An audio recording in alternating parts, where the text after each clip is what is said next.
दोस्तों, quick study number 1 YouTube channel में आप सभी का स्वागत है। दोस्तों, इस वीडियो के माध्यम से हम लोग पढ़ने वाले हैं भारतीय अर्थव्यवस्था के बारे में। और भारतीय अर्थव्यवस्था में दोस्तों हम लोगों ने 2 वीडियो के माध्यम से जो है 4 पेज ऑलरेडी कंप्लीट कर लिए हैं। अभी हम लोग जो है 5वां पेज देखने वाले हैं आज क्या आर्थिक नियोजन के बारे में। ठीक है, तो आर्थिक नियोजन हम लोग का आज टॉपिक है, तो आप लोग जो है वीडियो को लास्ट तक बने रहिएगा। सभी क्वेश्चन महत्वपूर्ण है।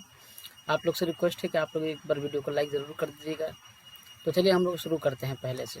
ठीक है, तो हमारा पहला पॉइंट है आर्थिक नियोजन से अभिप्राय एक ऐसी प्रणाली है जिसमें केंद्रीय संगठन एक निश्चित समयावधि के लिए लक्ष्यों का निर्धारण करता है और इन लक्ष्यों की प्राप्ति के लिए कार्यक्रमों एवं नियम नीतियों का भी निर्धारण किया जाता है। भारत में आर्थिक नियोजन की पृष्ठभूमि किसने तैयार की? तो सर एम विश्वेश्वरैया ने कब 1934 में, वर्ष 1934 में जो है सर एम विश्वेश्वरैया ने आर्थिक नियोजन की पृष्ठभूमि तैयार किया था। अगला क्वेश्चन है वर्ष 1944 में गांधीवादी योजना किसने प्रतिपादित की थी? ये श्रीमन नारायण अग्रवाल ने 1944 में गांधीवादी योजना का जो है प्रतिपादन किया था। अगला है विकास का भारतीय मॉडल किसके हितों को सुरक्षा प्रदान करता है? ये व्यक्ति और राज्य दोनों के हितों को जो है प्रदान करता है। अगला है कि राष्ट्रीय योजना समिति का गठन किसके द्वारा किया गया था? तो ये सुभाष चंद्र बोस के द्वारा। राष्ट्रीय योजना समिति का गठन किसके द्वारा किया गया था? सुभाष चंद्र बोस के द्वारा किया गया था। राष्ट्रीय विकास समिति का अध्यक्ष कौन होता है? भारत का प्रधानमंत्री होता है। राष्ट्रीय विकास समिति का अध्यक्ष होता है। राष्ट्रीय विकास परिषद का गठन कब हुआ? 6 अगस्त 1952 को राष्ट्रीय विकास परिषद का गठन किया गया था। नियोजित विकास मॉडल को भारत में कब लागू किया गया? नियोजित विकास मॉडल को भारत में 1 अप्रैल 1951 को लागू किया गया। प्रथम पंचवर्षीय योजना किस योजना पर आधारित थी? ये हेराल्ड डोमर मॉडल पर आधारित थी।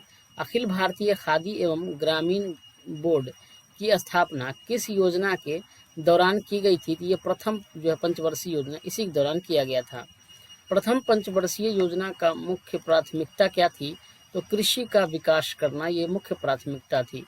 देश में समाजवादी समाज की स्थापना का संकल्प किस पंचवर्षीय योजना में लिया गया था? तो द्वितीय पंचवर्षीय योजना में लिया गया था। भारत में आर्थिक नियोजन की वास्तविक शुरुआत द्वितीय पंचवर्षीय योजना से हुई थी। इस योजना का वास्तुकार किसे माना जाता है? इसका जो है वास्तुकार पीसी महालनोबिस को माना जाता है। भारत में अनवरत योजना जो है रोलिंग प्लान किस अवधि में प्रभावित हुआ था? ये वर्ष 1978 से 1980 तक जो है रोलिंग प्लान यानी अनवरत योजना प्रारंभ किया गया था। किस वर्ष पंचवर्षीय योजना में कृषि ने ऋणात्मक विकास प्रदर्शित किया था? तो तीसरी पंचवर्षीय योजना में कृषि में जो ऋणात्मक यानी निगेटिव विकास देखने को मिला था।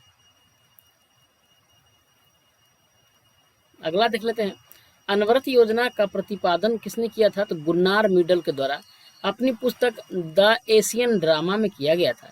इसे भारत में लागू करने का श्रेय जनता पार्टी की सरकार तथा डीटी लकड़ावाला को जाता है। जनता पार्टी की सरकार डीटी लकड़ावाला को जाता है तथा जनता पार्टी की सरकार तथा डीटी लकड़ावाला को जाता है अनवरत योजना जो है लागू करने का श्रेय। अगला है भारत में हरित क्रांति ग्रीन रेवोल्यूशन की शुरुआत किस पंचवर्षीय योजना के दौरान हुई थी? तो भारत में हरित क्रांति की शुरुआत तृतीय पंचवर्षीय योजना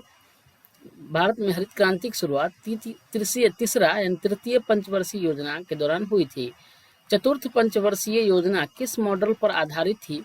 चतुर्थ पंचवर्षीय योजना डी आर गॉडगिल मॉडल पर आधारित थी। आर्थिक नियोजन के युग की प्रारंभ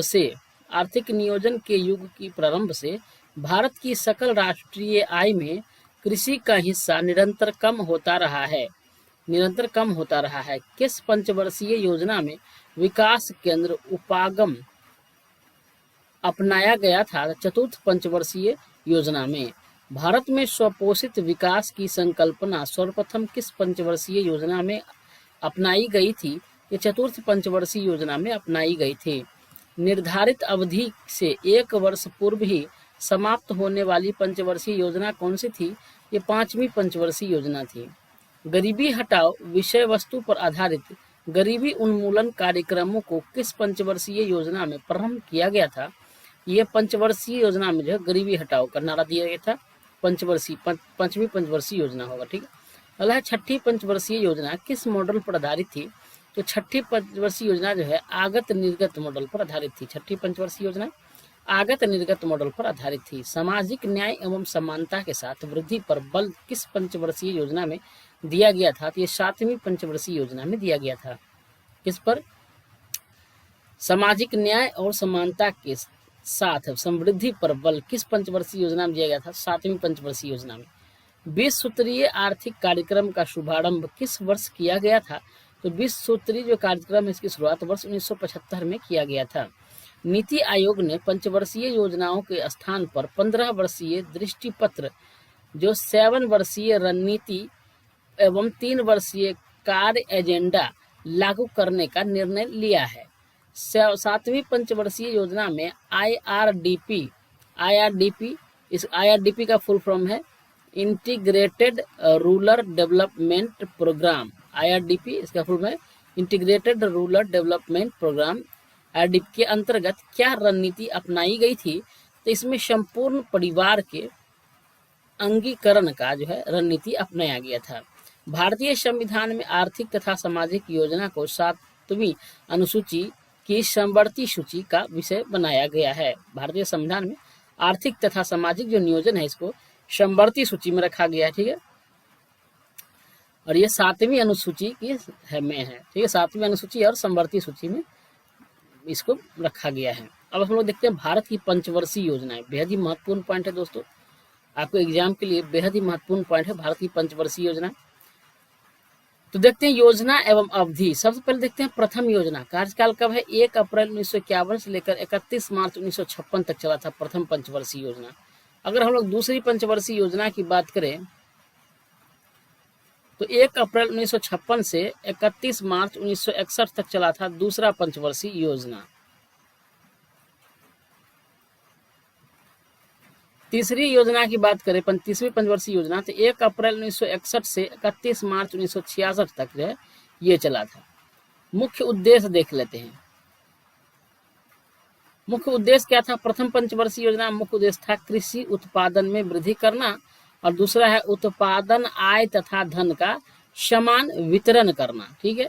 प्रथम पंचवर्षीय योजना का उद्देश्य था। द्वितीय पंचवर्षीय योजना का कार्यकाल 56 से 61 और इसका उद्देश्य क्या था? औद्योगिक उत्पादन में वृद्धि करना और भारी उद्योगों का विकास करना दूसरा पंचवर्षीय योजना का उद्देश्य था। तीसरी पंचवर्षीय योजना का कार्यकाल 1 अप्रैल 1961 से लेकर 31 मार्च 1966 तक रहा। इसका मुख्य उद्देश्य क्या था? खाद्यान्नों के उत्पादन में आत्मनिर्भरता, रोजगार के अवसरों में वृद्धि करना तथा असमानता में कमी लाना। 3 एक वर्षीय योजना कौन है? 1 अप्रैल 1966 से लेकर 31 मार्च 1969 तक चला। कौन है? चौथी योजना में 1 अप्रैल 1971 से लेकर 3 मार्च 1974 तक चला। इसका उद्देश्य क्या है? विकास की प्रक्रिया को तीव्र करना, कीमत स्थिरता, सामाजिक समानता स्थापित करना। ये जो है चौथी पंचवर्षीय योजना का मुख्य उद्देश्य था। उसके बाद देखते हैं 5वीं पंचवर्षीय योजना कब शुरुआत हुआ? 1 अप्रैल 1974 से लेकर 31 मार्च 1979 तक चला। इसका मुख्य उद्देश्य था जीवन स्तर को ऊंचा उठाना, विशेषकर समाज के कमजोर वर्गों का, और गरीबी उन्मूलन तथा आत्मनिर्भरता को बढ़ावा देना। इसका मुख्य उद्देश्य था 5वीं पंचवर्षीय योजना का। गरीबी उन्मूलन यानी गरीबी हटाओ का नारा भी इसी को कहते हैं। 5वीं पंचवर्षीय योजना में ही दिया गया था। वार्षिक योजना फिर चला 1 अप्रैल 1979 से लेकर 31 मार्च 1980 तक। उसके बाद फिर शुरू होता है छठी पंचवर्षीय योजना 1 अप्रैल 1980 से लेकर 31 मार्च 1985 तक छठी पंचवर्षीय योजना शुरू हुआ। इसका मुख्य उद्देश्य क्या था छठी पंचवर्षीय योजना का? तो निर्धनता का उन्मूलन करना, असमानता में कमी लाना, आधारिक संरचना का विकास करना। 7वीं पंचवर्षीय योजना के बारे में देख लेते हैं। 1 अप्रैल 1985 से 31 मार्च 1990 तक चला था।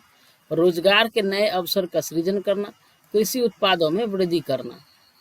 2 एक वर्षीय योजना चला था 1 अप्रैल 1990 से लेकर 31 मार्च 1992 तक। 8वीं पंचवर्षीय योजना उसके बाद शुरू होता है अप्रैल 1992 से 31 मार्च 1997 तक। इसका मुख्य उद्देश्य क्या था कि शताब्दी के अंत तक मानव शक्ति का पूर्ण उपयोग करना, प्राथमिक शिक्षा को सर्वव्यापी बनाना, आधारिक संरचनाओं को सुदृढ़ बनाना। ये था 8वीं पंचवर्षीय योजना का मुख्य उद्देश्य।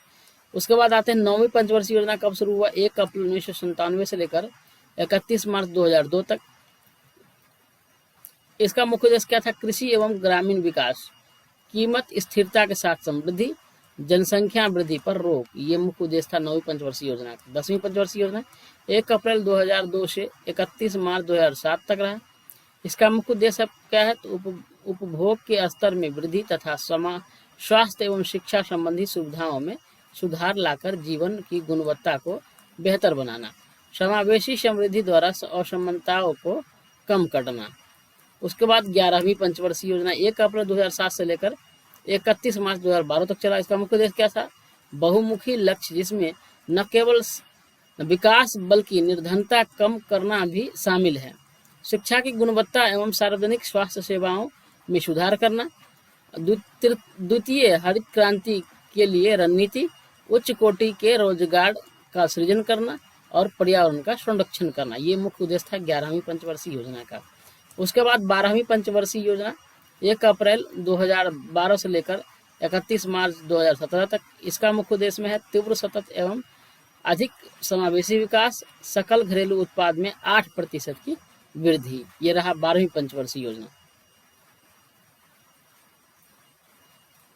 अब हम लोग देख लेते हैं जॉन डब्ल्यू मिलर मॉडल पर कौन सी पंचवर्षीय योजना आधारित है।